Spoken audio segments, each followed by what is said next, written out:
Welcome to our channel. Today we how to configure Crypto.com for Bitcoin Cashback step by step clearly. Open the Crypto.com app on your device. Log into your account using your credentials. If you don't have an account, create one by following the sign-up prompts. Once logged in, navigate to the home screen of the app. Look for the card tab located at the bottom of the screen. Tap on it to view your available Crypto.com Visa cards. If you don't have a card, you may need to apply for one through the app.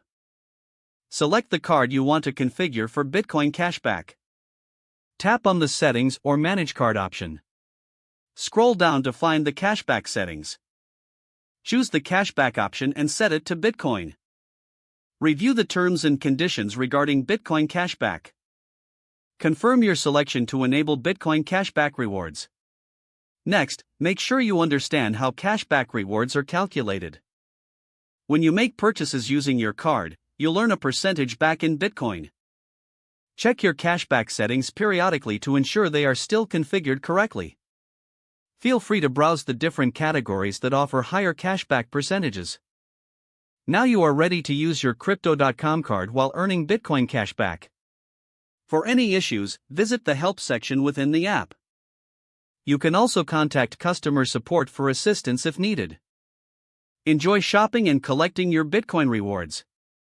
If the page does not load, refresh the browser or try again in a private or incognito window.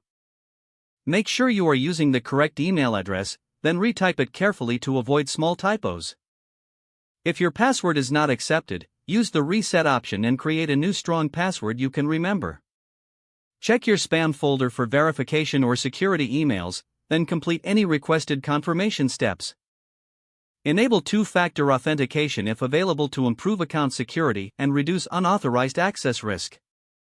After signing in, review your profile details so your contact information and settings are accurate and current. If you see an error message, note it down and try again after restarting your device and internet connection. Don't forget to like this video and subscribe to our channel for more step-by-step tech guides.